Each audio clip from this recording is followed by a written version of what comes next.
Assalamualaikum warahmatullahi wabarakatuh. Saya Apriliani Aroshidah dari Angkatan 3 kelas C akan menjelaskan hasil sintesa dari bab 3 dan personal branding ASN. Dalam sintesa yang akan saya bahas ialah mengenai manajemen ASN, pelayanan publik, dan wall of government. Baik, pertama mari kita bahas mengenai manajemen ASN.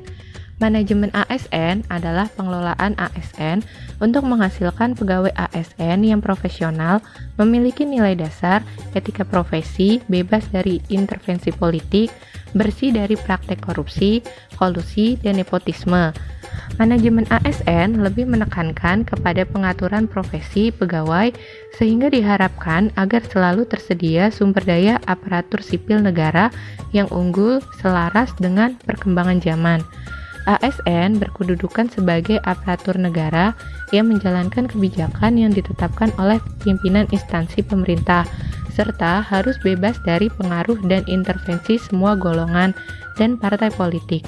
Untuk menjalankan kedudukannya tersebut, maka pegawai ASN berfungsi sebagai pelaksana kebijakan publik, pelayan publik, dan perekat dan pemersatu bangsa. Untuk dapat menjalankan tugas pelayanan publik, tugas pemerintah, dan tugas pembangunan tertentu, pegawai ASN harus memiliki profesi dan manajemen ASN yang berdasarkan pada sistem merit atau perbandingan antara kualifikasi, kompetensi, dan kinerja yang dibutuhkan oleh jabatan dengan kualifikasi, kompetensi, dan kinerja yang dimiliki oleh calon pegawai.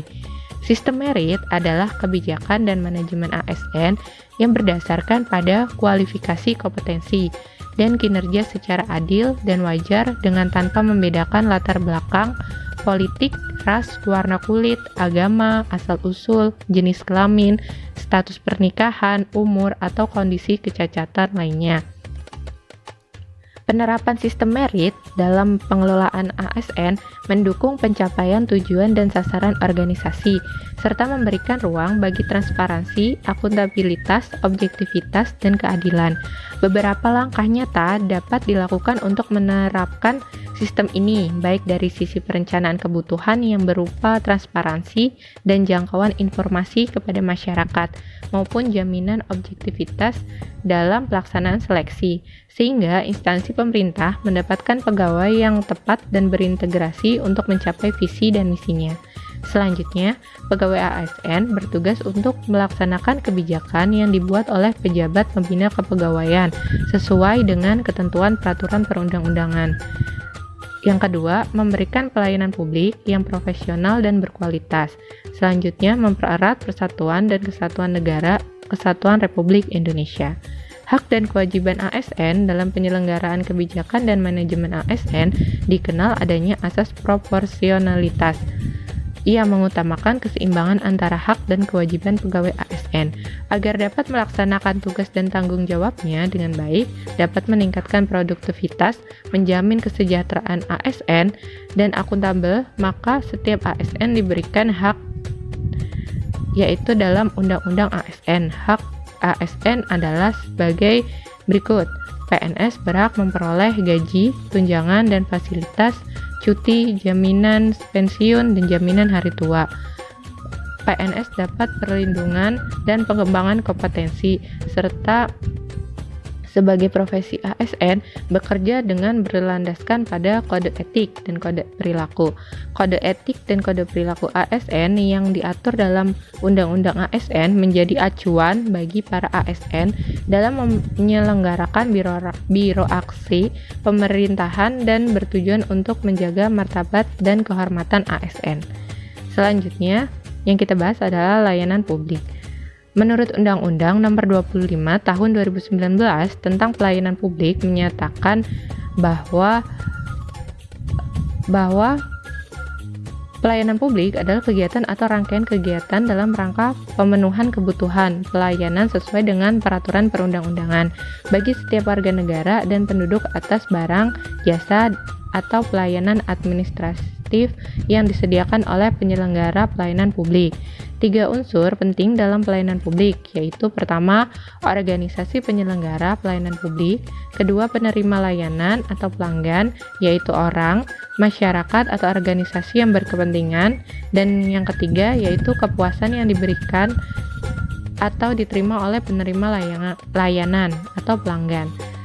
9 prinsip pelayanan publik yang baik untuk mewujudkan pelayanan prima adalah partisipatif, transparan, responsif, non-diskriminatif, mudah dan murah, efektif dan efisien, aksesibel, akuntabel, dan berkeadilan.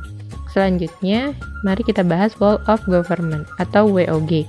WOG adalah sebuah pendekatan penyelenggaraan pemerintahan yang menyatukan upaya-upaya kolaboratif pemerintahan dari keseluruhan sektor dalam ruang lingkup koordinasi yang lebih luas guna mencapai tujuan-tujuan pembangunan kebijakan, manajemen program, dan pelayanan publik. Oleh karenanya, WOG juga dikenal sebagai pendekatan interagensi, yaitu pendekatan yang melibatkan sejumlah kelembagaan yang terkait dengan urusan-urusan yang relevan. Terdapat beberapa alasan yang menyebabkan mengapa WOG menjadi penting dan tumbuh sebagai pendekatan yang mendapatkan perhatian dari pemerintah. Pertama, adalah adanya faktor-faktor eksternal seperti dorongan publik dalam mewujudkan integrasi kebijakan, program pembangunan dan pelayanan agar tercipta penyelenggaraan pemerintah yang lebih baik. Kedua, terkait faktor-faktor internal dengan adanya fenomena ketimpangan kapasitas sektoral sebagai akibat dari adanya nuansa kompetensi antara sektor dalam pembangunan. Ketiga, khususnya dalam konteks Indonesia, keberagaman latar belakang nilai, budaya, adat istiadat, serta bentuk latar belakang lainnya mendorong adanya potensi disintegrasi bangsa. Selanjutnya, yaitu personal branding. Di sini, sebagai ASN masa kini, saya akan menjalankan tugas dan fungsi dengan penuh akuntabilitas, patuh dengan kode etik, dan memberlakukan layanan yang prima. Selain itu, sebagaimana yang kita ketahui bahwa pemerintah Indonesia membutuhkan aparatur sipil negara ASN yang berkualitas unggul agar bangsa Indonesia mampu bersaing dengan negara lain dengan melakukan layanan publik secara baik dan tidak hanya memiliki intelektualitas tinggi, namun perlu memiliki semangat kebangsaan dan nasionalisme disertai dengan budi pekerti dan etika yang baik. Sekian penjelasan dari saya, semoga bermanfaat. Wassalamualaikum warahmatullahi wabarakatuh.